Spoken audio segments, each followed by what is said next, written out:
द्वितीयंपि संघं शरणं गच्छामि।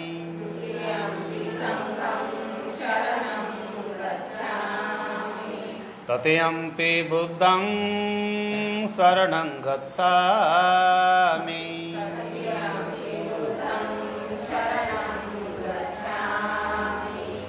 तृतीयंपि धम्मं शरणं गच्छामि।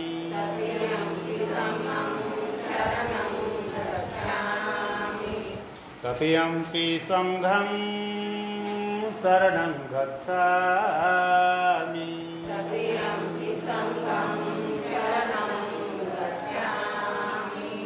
ते शरणेन गमन सम्पूर्णं पाणतिपाता वेरमणि सिक्खापदं समादयामि।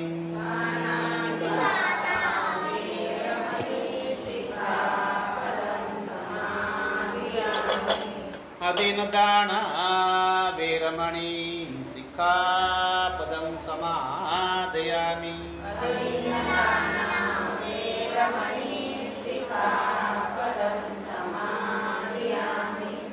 अब्रह्मचर्या वेरमणि सिक्खापदं समादयामि।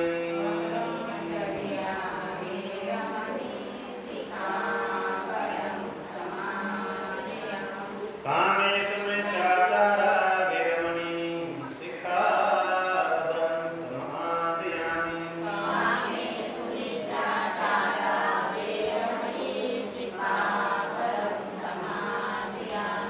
मुसावादा वेरमणि सिक्खापदं समादयामि।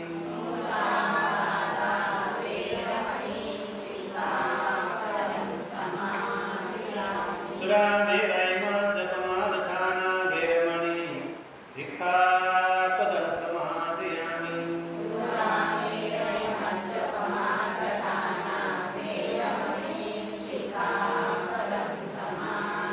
विकालभोजना वेरमणि सिक्खापदं समादयामि।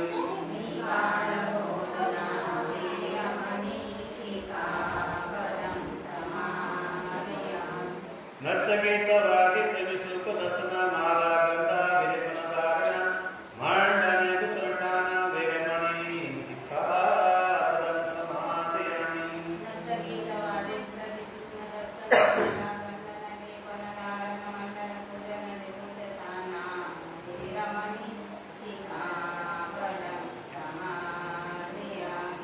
उच्चासना महासना वेरमणि सिक्खापदं समादयामि।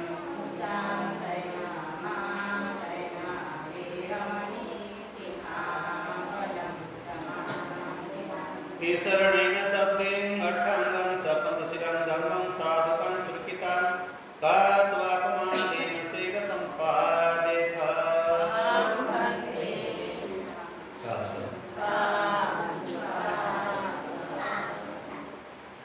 हे पति पटेवाहे शब्द संपत्ति से दिया सब दुख विनाशाय सब भय विनाशाय सब रोग विनाशाय भवे निपाण सत्य के भक्ते अनुग्रहं कत्वा परेथा वृथा मंगल। द्वितीयंपि तृतीयंपि म्हणा तीनदा साधू।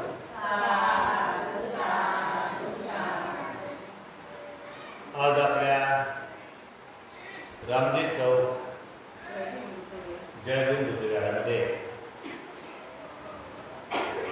भिक्षूंच्या वर्षवास निमित्ताने या ठिकाणी उपासकांनी परिक्रांचं आयोजन केलं।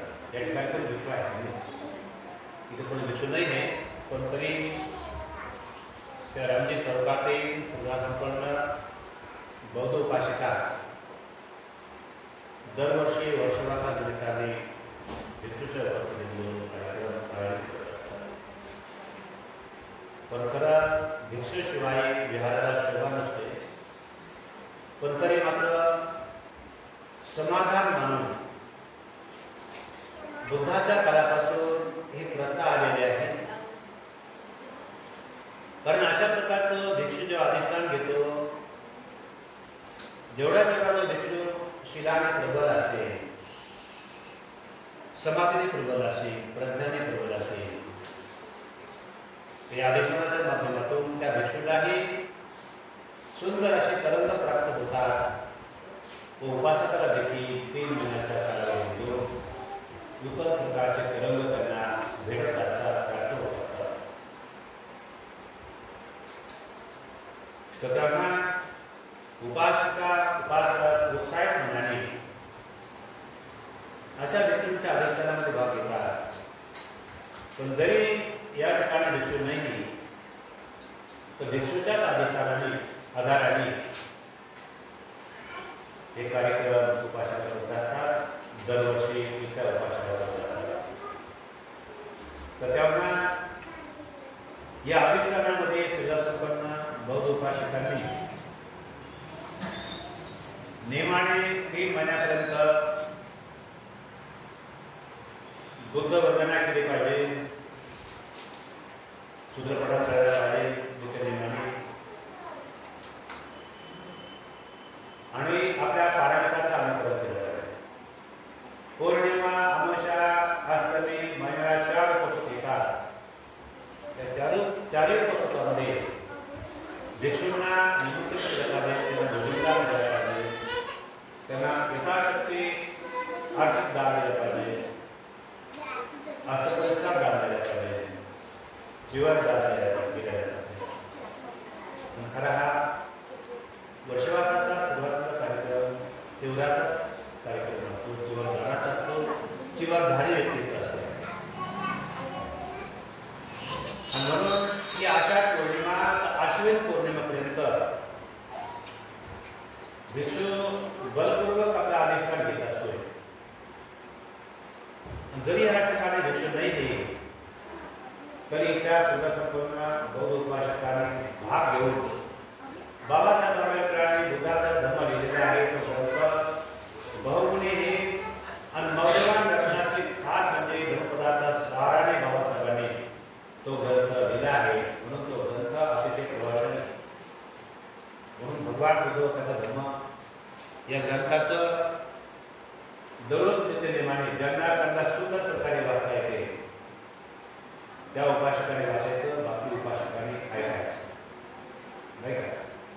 जो समजा एखाद्या उपासकेला समजा आपल्या कुणीकडे काम आलं आहे, त्याने कोण केला कुणीकडे, दुसरी कोणतीही उपासका तो ग्रंथ वाचू शकते. पण तो ग्रंथ खंडित ठेवू नये, म्हणजे त्याला कोणी ना कोणी वाचत आहे. आणि ज्याला सुंदर प्रकारे वाचता येते अशाच लोकांना वाचायला पाहिजे, ज्यांना सुंदर प्रकारे वाचता येते आणि सगळा संपन्न व्यक्तीने वाचायला पाहिजे, जेणेकरून जो सगळा बुद्धाच्या धर्मावर त्याच्यामध्ये अंतःकरण सुद्धा आहे. म्हणून तो अशा प्रकारे बुद्धाचा धर्म वाचेल जेणेकरून मला काय ग्रहण करायचे आणि दुसऱ्यांना ग्रहण करण्याची प्रेरणा मिळायला पाहिजे. असं त्याचं भाडभाड वाचत जर गेलं तर ते कुणाला काय कळतं, स्वतःला काय कळतं नाही का? असं काय काय लोक वाचतात, असे भाडभाड वाचतात, अनेक लोकांना बरोबर वाटते खुश. हा हर्ष उल्हास वाटते का? नाही वाटत. म्हणजे जेणेकरून समजा हर्ष उल्हास वाटला पाहिजे ना, ऐकण्याची गोडी वाटली पाहिजे, रुची वाटायला पाहिजे, अशा लोकांना वाटलं पाहिजे, नाही का? ज्याच्या अंतःकरणामध्ये धर्माविषयी श्रद्धा आहे आणि सुंदर प्रकारे मस्त ते ग्रंथ वाटते. आहे का बुद्धाकडे धर्म आहे? बुद्धाकडे धर्म आहे कोणाकडे? कोणाकडे? सगळ्याकडे. 3 महिन्यापर्यंत इथंच ग्रंथ ठेवायचं, घरी न्यायचं नाही, आहे ना? इथं आहे का? तो वाचत असतात बुद्धाचा धर्म वाचत असतात. ह्या वर्षी कोण वाचणार?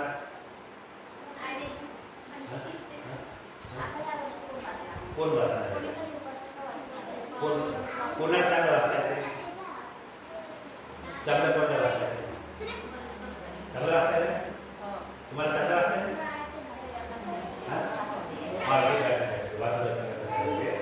पण दररोज वाचलं त्याचा टायमिंग खराब होतो नाही का? वंदना किती वाजता होते आणि वंदना झाल्यानंतर ग्रंथ वाचायचा नाही का? इतर अगोदर वाचायचा नंतर वाचायचा नाही का? तर पण वाचायचं नाही का? एवढ्या प्रकारे मस्त वाचायचं जेणेकरून समजा आपल्या लोकांना समजा प्रभाव पडायला मिळेल. आणि पौर्णिमा अमावस्या अष्टमी या दिवशी काय करायला भोजनदार द्यायचं, मित्राला पुरस्कार द्यायचं, दानाचा अनुभव रचना वाटायचा. दान दिल्याने दान ही संपत्ती आपली लक्षात ठेवा. दान ही आपली पारमिता आहे. भगवान म्हणतात हिरा माणिक मोठ्यापेक्षाही किंवा नाही पारमिता. प्रति ह्या अशा पौर्णिमा अमावस्या अष्टमी या दिवशी मित्राला दान दिल्यामुळे ही चांगली उत्तम प्रकारची श्रीमती आपल्याला प्राप्त केली आहे. चांगल्या प्रकारे जर केलं तर लाभ होते. जसे एखाद्या आपण भाजीपाला जो समजा आपण कधी आणतो किंवा तांदूळ आपण दिसत असतो, चांगल्या प्रकारे जर दिसलं तर निसंपतपणे खातो नाही का? काय करायला लागणार आपल्याला काय जर समजा आपण समजा का ढायवादर जर काम जर केलं तर समाधान करून जेवण करू शकणार नाही. एकदा दादरा खराब लागला तर पुन्हा आपल्याला तो भात खाऊ लागणार वाटेल का? कचऱ्यावर आपलं मन कचरा जातं. दान देखील अशा प्रकारे मनाभावातून जर समजा निर्माण मनाने परिशुद्ध मनाने दान केला त्यांना चांगल्या कुशल मार्गाने समजा सदाचारी मार्गाने नैतिक मार्गातून आचरण जर केलं त्यांना आपलं मन आपल्याला खाणार नाही, आपलं मन कचणार नाही नाही का? त्याच्यापासून आपल्याला लावत नाही का? जेणेकरून आपलं मन कचणार नाही, जेणेकरून समजा आपल्या मनावर समजा काय क्लेश निर्माण होणार नाही. क्लेश हा खडा आहे नाही का? राग खडा आहे, द्वेष खडा आहे, मोह खडा आहे, अहंकार खडा आहे. यापेक्षा भयंकर खडा नाही. यापुढे फार मोठी अधोगती होते. यापुढे समजा आपणाशी सदाचारी नैतिक मार्गाच्या उंच दिशेवर आपण वाटचाल करू शकत नाही. होत आहे का? नैतिक मार्गाच्या उंच दिशेवर आपण वाटचाल करू शकणार नाही. कशामुळे? तर केवळ समजा आता राग विकाराने, द्वेष विकाराने, मोह विकाराने हे जर समजा आपल्या अडथळा जर आणत असतील वगैरे आपण तर काहीच प्रगती होऊ शकत आणि काहीच आपलं नैतिक मार्गाची उंची वाढवू शकत नाही का? आणि म्हणून म्हणतात दान कर्म शीत कर्म हे काय पालन करायचं आहे? आमच्या नैतिक मार्गाची उंची वाढवायसाठी आपण करतो आहे नाही का? म्हणून आमची नैतिक मार्गाची उंची वाढली पाहिजे. तर त्यासाठी या वर्षवासात दरवर्षी संकल्प करायला लागते. दरवर्षी का संकल्प करायला लागते? कारण कोणी व्यक्ती एका जन्मामध्ये परिपूर्ण होत नाही का? एका जन्मात परिपूर्ण होत नाही. एका जन्मात एका जन्मात समजा आयुष्याच्या पहिल्या वर्षात, दुसऱ्या वर्षात, 10व्या वर्षात, 15व्या वर्षात, 20व्या वर्षी, 25व्या वर्षी, 50व्या वर्षी, 55व्या वर्षी, 60व्या वर्षी माणसाचं कितीही वर्षापर्यंत आयुष्य काय सांगता येणार नाही. आणि कोणत्या आयुष्यामध्ये कोणत्या वयात त्या व्यक्तीमध्ये समज निर्माण होते तर त्या व्यक्तीमध्ये एक नैतिक मार्गाची उंची वाढायला सुरुवात होते नाही का? जोपर्यंत व्यक्तीमध्ये धर्माविषयी, बुद्धाविषयी, संघाविषयी समज निर्माण होत नाही तर तोपर्यंत व्यक्तीला नैतिक मार्गाची उंची स्वतःमध्ये वाढवू शकते. वाढवेल का? नाही वाढवेल. म्हणून या गोष्टीमध्ये समज प्रत्येक वर्षाचं समजा आपल्यामध्ये वेगवेगळी अवस्था राहते. गेल्या 10 वर्षापूर्वी आमची नैतिक अवस्था वेगळी होती. आता समजा 5 वर्षापूर्वीची अवस्था वेगळी नाही, आताची अवस्था वेगळी आहे. म्हणजे व्यक्तीला समजा आता कोणत्या चांगल्या सदाचारी माणसाचा सहवास मिळाला आणि त्यामुळे काय परिवर्तन झालं, काय प्रभाव पडला तर तेव्हापासून तो मनाभावापासून तो चांगल्या मार्गाने तो वाटतो. जेव्हा जागला तेव्हा सकाळ समजायचं. जब जागे तब सवेरा. बरोबर आहे की? जब जागे तब सवेरा हे समजून घ्यायला. म्हणून समजा की ह्या वर्षी नव्या वर्षाची, नव्या पहाटेची सुरुवात या वर्षी. या वर्षानुसार समजा तुम्हाला किती उत्साह तुमच्या जागवायचा आहे, तुमच्या अधिष्ठानाच्या माध्यमातून स्वतःमध्ये जागवायचा संकल्प करा, दृढ संकल्प करा. आणि दृढ संकल्प करणारा मनुष्य निश्चितच महान सेवान होतो, महान समाधीवान होतो, महान धन्यवान होतो. तर तेव्हा या सत्य वचनाद्वारे अनेक जीवांचं मंगल झालं, कल्याण झालं. आणि म्हणून या बुद्ध वचनाद्वारे, धम्म वचनाद्वारे, संघ वचनाद्वारे सर्व जगातील लोकांचं कल्याण झालं. ज्या नैतिक मार्गाला महत्त्व दिलं त्या लोकांना कल्याण झालं. आणि म्हणून तुम्ही देखील या नैतिक मार्गाला महत्त्व द्या आणि नैतिक मार्गाने वाटलं करा. निश्चित तुमचं नंबर होणार, कल्याण होणार. आणि पौर्णिमा अमावस्येला महत्त्व द्यायचं. आणि या दिवशी फार मोठ्या उत्साहपूर्वक धर्माचं आचरण करा. यानंतर तर आता आपण करण्यास सुरुवात करूया. म्हणा साधू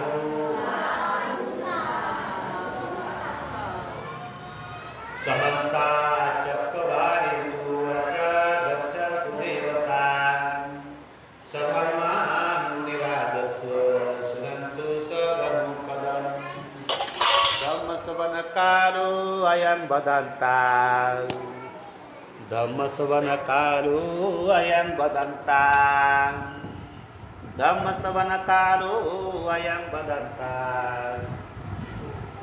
धम्मश्रवणकालो अयं वदन्ता धम्मश्रवणकालो अयं वदन्ता.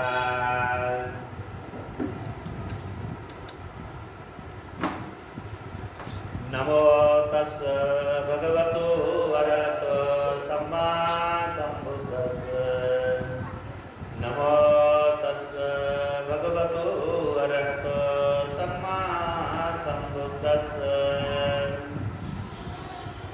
हे संता संत चित्ता ती शरण शरणा एतं लोकांतरिवा उम्मा उम्मा तदेवा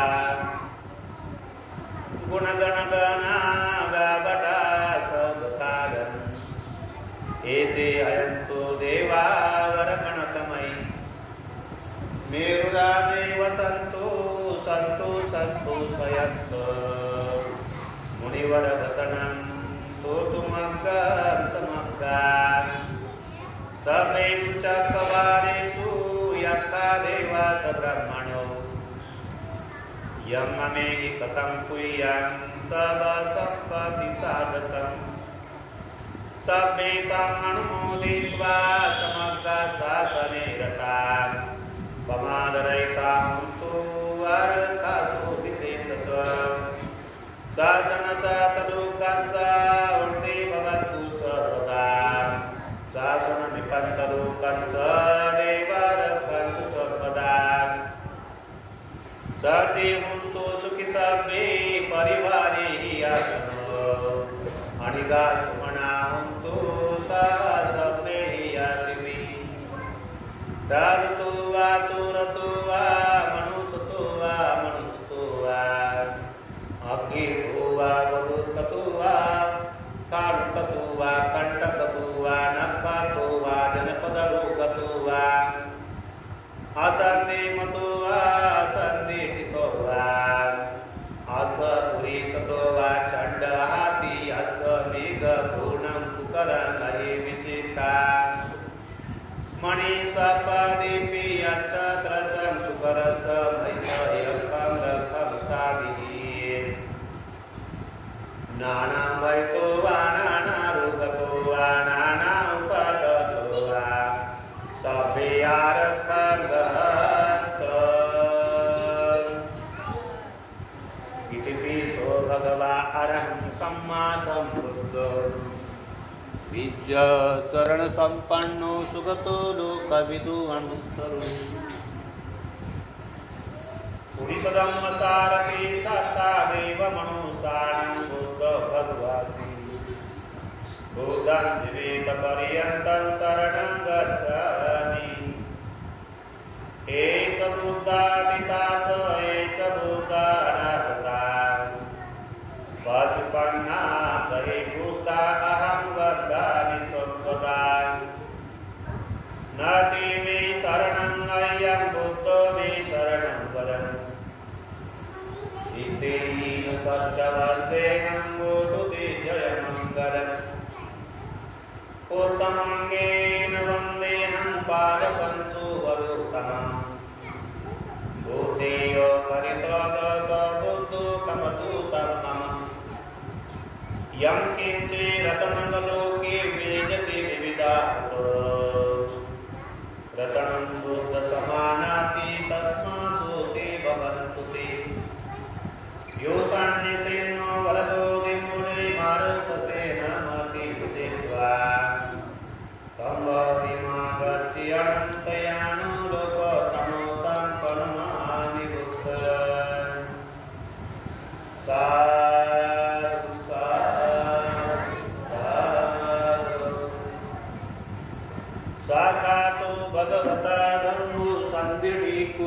कारिको यही पसिको पणिहि कौ पच्यतां वेदिता भूरियुधिकी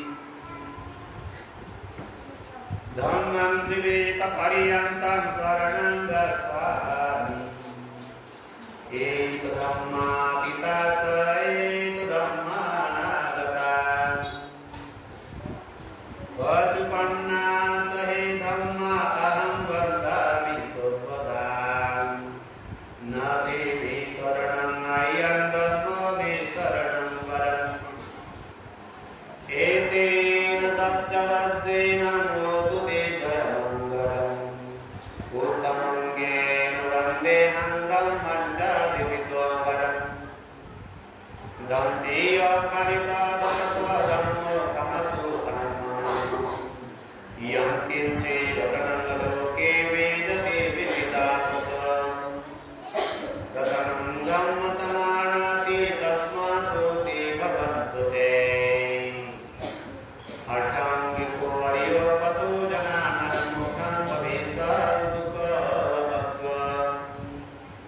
धम्मो अयं सन्ति करूपणितो नियानि कूतं प्रणमामि धम्मं साधु साधु साधु सुपटिपन्नो भगवतो सावकसङ्गः उदुपटिपन्नो भगवतो सावकसङ्गः यायपटिपन्नो भगवतो सावकसङ्गः सामिचिपटिपन्नो भगवतो सावकसङ्गः यदिदं चत्तारि पुरुषयुगानि अष्टपुरुषपूर्वलाय भगवतो सावकसङ्गः आहुणीयो पाहुणीयो दक्षिणीयो अञ्जलकरणीयो अणुतरं कुह्यं केतं लोकं साति संगं जिवेत पर्यन्तं शरणं गच्छामि एकसङ्गातीतात् एकसङ्गानागता पशुपन्नाथ हे संग अहं वदामि सर्वदा न ते मे शरणं अयं संग मे शरणं वरम् एतेन सत्यवद्वेन गोतु ते जयमङ्गलम्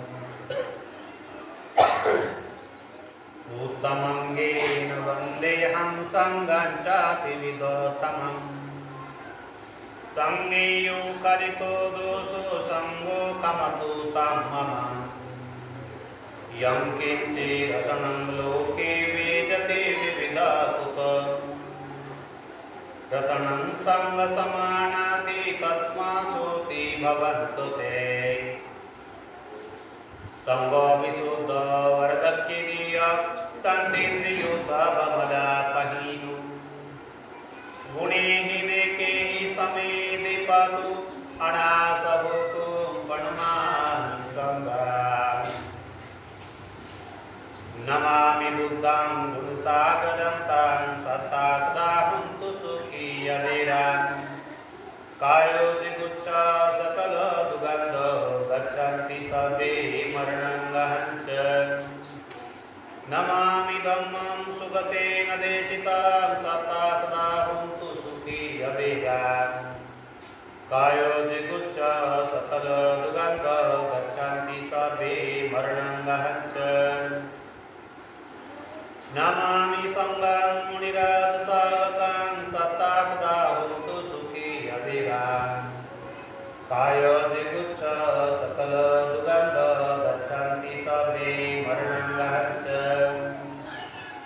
नमामि पथेक बुद्ध विशुद्धो सत्ता सदा हन्तु सुखी अवेरान् कायो जिगुच्छ सकल दुर्गन्ध गच्छन्ति सर्वे मरणं गहञ्च इमाय धम्मानुधम्मपटिपदया बुद्धन्तु ते इमाय धम्मानुधम्मपटिपदया इमाय धम्मानुधम्मपटिपदया संगते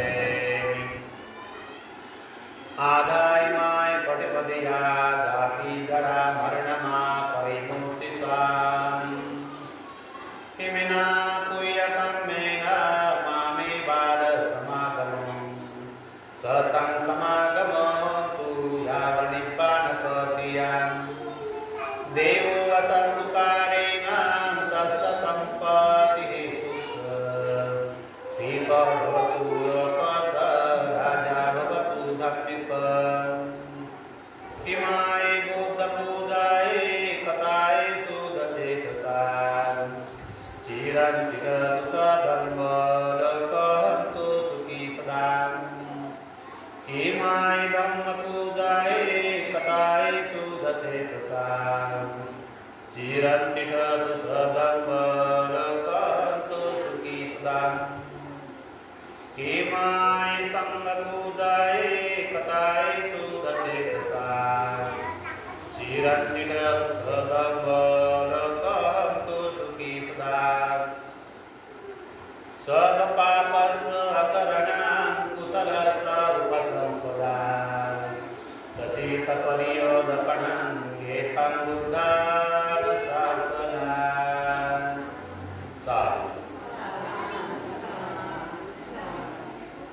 यन्मङ्गलं द्वादशैः चिन्तयेषु सदेवता सूतानन्नादिगच्छन्ति अटति सन्तमङ्गलम् देशे तं देवदेवेन सर्वपापविनाशनम्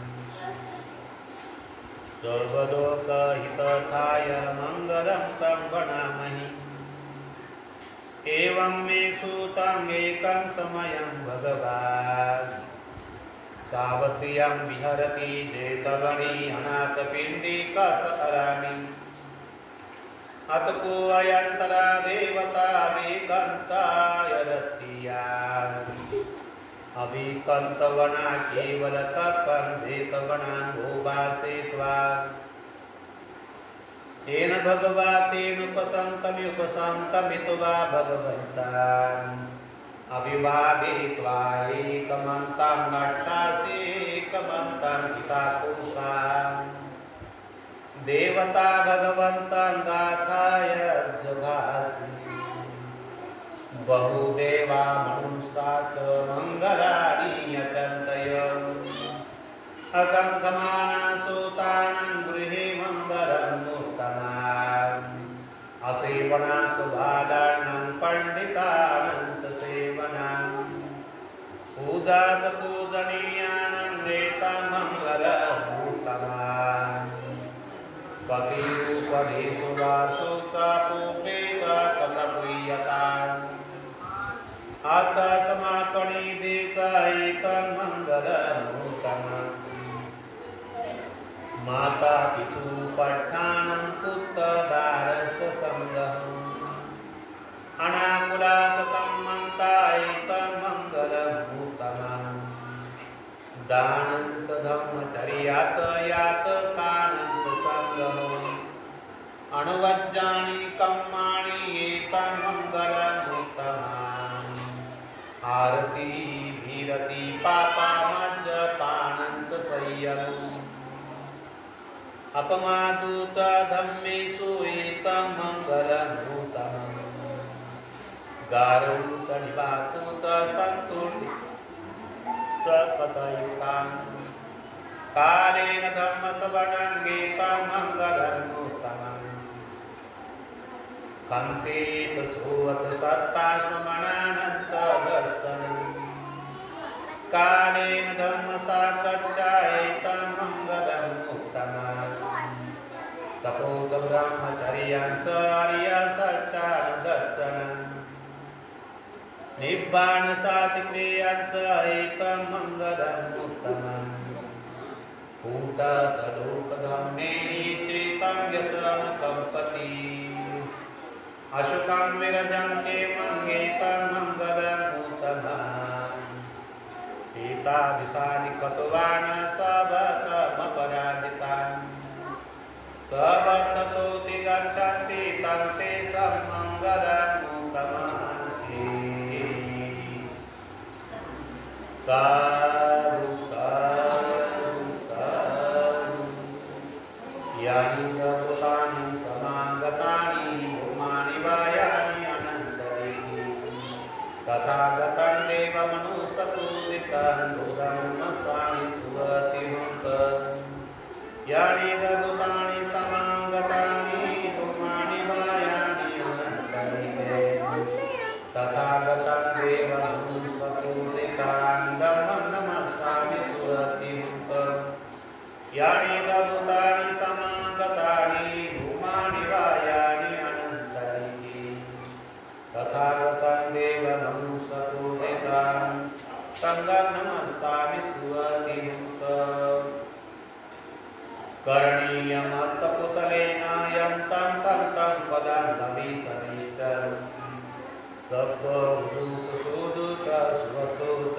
सत्त्वभूतसुदुतस्वतोतस्वमुदुहरितिमान् संतु सकोत सुबरुतु अपकीत्वात् सरं कवीति शान्तिन्द्रियोतनि सुकोत अपगपो पुरेषु अननुगीतम् न संकुदं समातरे किञ्चिन भियो परे स्वधीयम् सुखिनो वा केमिनो होन्तु सर्वे सत्ता भवन्तु सुखी तथान् न परो परं निकुबेतं नाहि मौवे सदुःखदीकयान् माता यथा नियं पूतान् आयुष्याणि कपूतान् मनोरके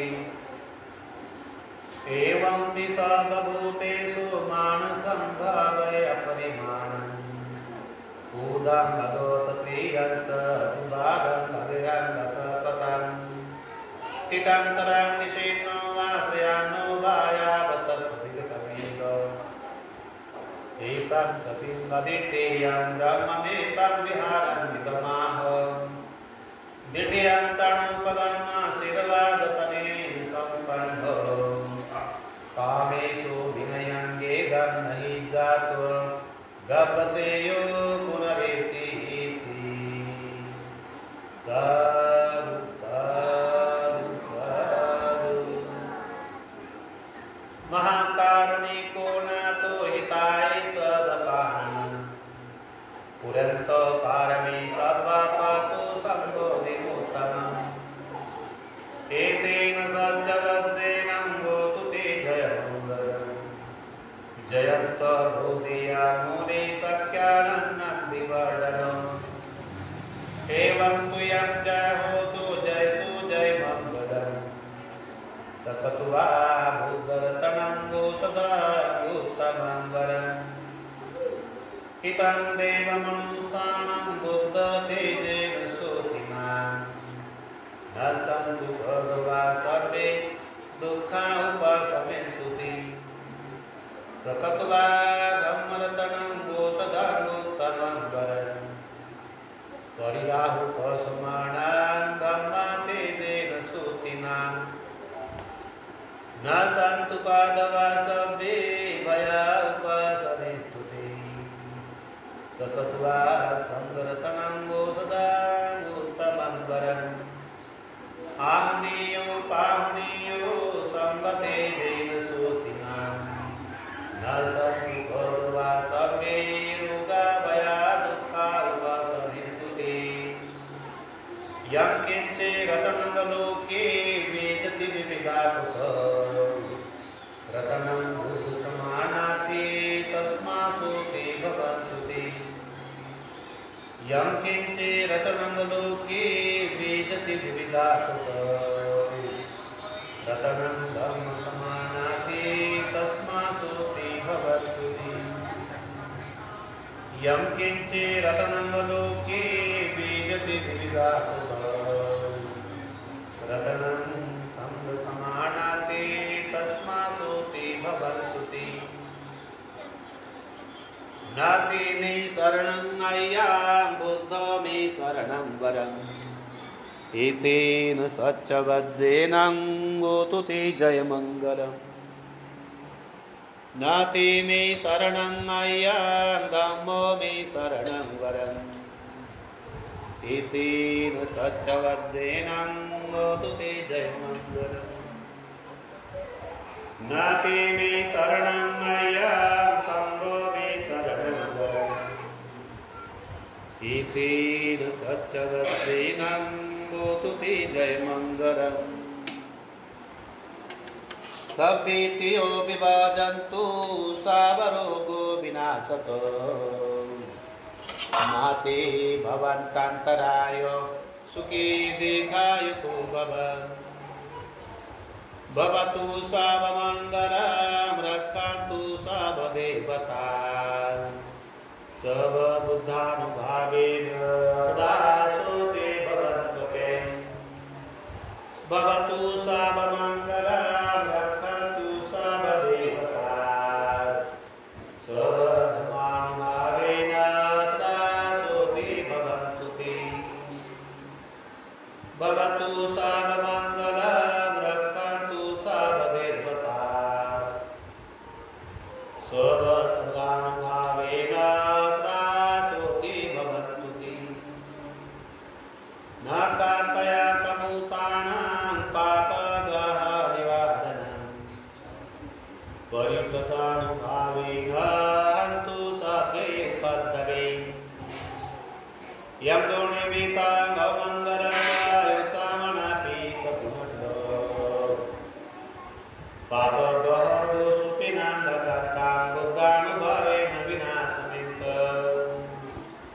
यं दोषनिमित्तं गौमङ्गलं युक्तमनापि सपुनः पापग्रहदोषोऽपिनान्दकर्तां धम्मानुभवेन विनाशमेत यं दोषनिमित्तं गौमङ्गलं युक्तमनापि सपुनः पापग्रहदोषोऽपिनान्दकर्तां सङ्गानुभावेन विनाशमेत साधु साधु साधु आशीर्वाद दुःखपत्ता तणी दुःख भयपत्ता तडया शोकपत्ता तणी शोका हन्तु सर्वे कृपाणिनो एतावता तम्मे सम्पतं कुर्यां सम्पदं सर्वे दिवाणि मोदन्तु सर्वसम्पत्तिसिद्धियां दानं ददन्तु साधाये श्रीलं रक्षन्तु सर्वदा भावना धीरता हन्तु गच्छन्तु देवता गता सर्वे भूता बलपत्ता पञ्चकाणन्तयवदन् अरहङ्काणं सतेजेन रक्षामि सर्वस्व आकाशनादमुमण्डा देवानागमहिन्दिका पुय्यन्तमनुमोदित्वा चिरञ्जन्मन्तु साधनम् आकाशनादमुमण्डा देवानागमहिन्दिका पुय्यन्तमनुमोदित्वा चिरञ्जन्मन्तु देशनम् आकाशनादमुमण्डा देवानागमहिन्दिका पुय्यन्तमनुमोदित्वा चिरञ्जन्मन्तु त्वत्परति स्वामीत्वयविभाजन्तु सर्वरोगो विनाशतो माते भवन्तराय सुखीर्तिकाय भूवनम् अभिवादनं श्रीरस्य नित्यं वर्षापतारिणो चत्तारो धम्मा वर्धन्ति आयुर्न सुखान् वदन्ति